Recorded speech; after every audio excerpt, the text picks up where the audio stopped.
and beginning to let God's desires become your only desires, and let God's way become your only way. And that is the only way you're going to stop the fiery darts from the wicked one locking up your soul. Because you're going to come and you're not going to let those things get in anymore. You're going to say, no, I don't want to walk that way anymore. And you begin to chop them off. Now, when you begin to chop them off, strangely enough, every desire you have has a kind of feeding.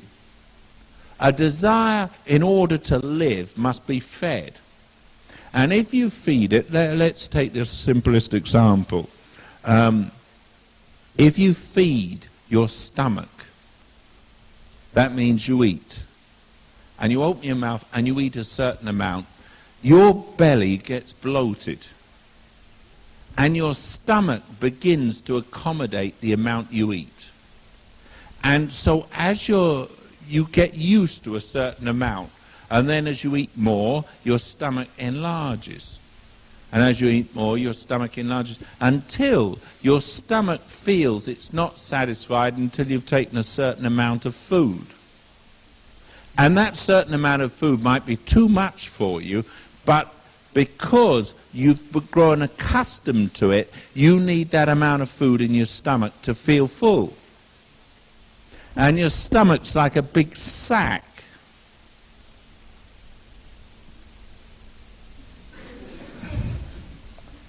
I'm not looking at anyone, but your stomach gets like a big sack out here. And really, your appetite is governed by your habit, isn't it? Have you noticed that? Now, there's only one way you can get that stomach back, and that's by denying your appetite. You'll still feel hungry, you'll still feel a real hunger inside, but you've just got to stop eating. And what will happen after a time, it won't happen instantly, but after a time your stomach shrinks until it will be uncomfortable to eat the amount of food you used to eat, because your stomach's just not used to it anymore. And then it will become almost nauseating to you to fill your plate up with all that horrible food you used to fill your mouth full of and swallow, and you look at it and you think, goodness me, I couldn't eat all that. And the reason is because your stomach shrunk again. And in your desires, in your soul, that's exactly how it is. When you begin to stop, that desire's still there and that hunger will still be there. But if you apply the cross, you'll find you'll break the power of that desire, and it gets less and less. If you don't feed it, it'll die. Anything of your flesh, that's why Paul writes and he says, I buffet my body, that's my flesh, and bring it into subjection. Now, it's got to come into subjection to God's will.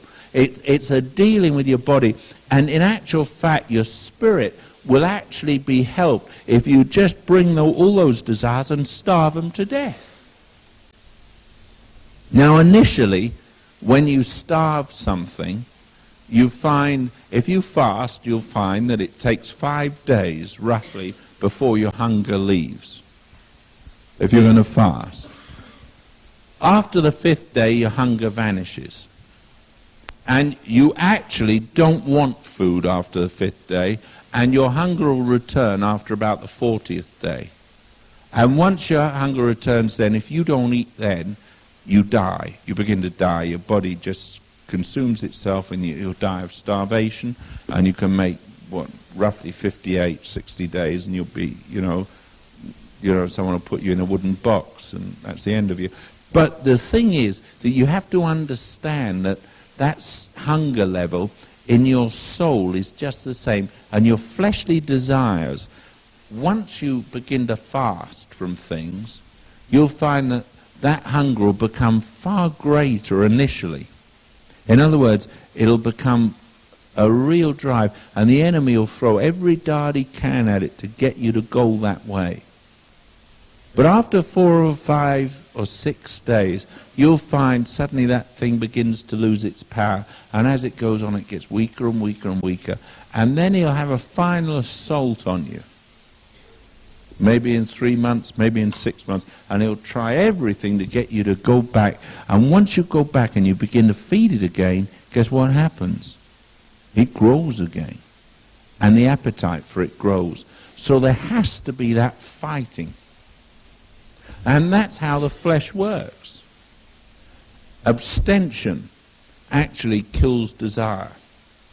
In your food, in your taste. I found, a few years ago, not that long ago, I stopped something that I'd done all my life. And, it was a terrible battle, but I had to break the habit, having sugar in my tea. And, just to give you an example, now I'd always had sugar in tea, and and I tasted it for the first time, and I wanted to spit it out. I thought, I can't drink that stuff, or peppermint tea. And I began, but I persevered, and after 5 or 6 days, do you know what happened? My taste began to change. And your taste buds begin to change. And then it becomes acceptable. And then when you go back the other way, you think, ugh, that's horrible. Because your appetites change. And in the spirit realm, what has to happen is you have to mortify, put to death, as I was saying on Sunday, the deeds of the flesh. You have to bring them to death.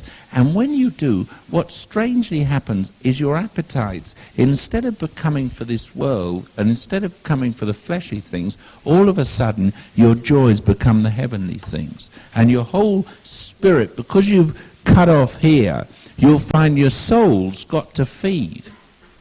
And your soul will feed, but it'll feed on the food you give it. And instead of giving way to the fleshly appetites and the things, I've got the wrong one, the things that are coming here, inside, instead of giving way to those, you find your soul hasn't got them anymore, because on every area you're using the cross, you're cutting them off, there's self-denial come.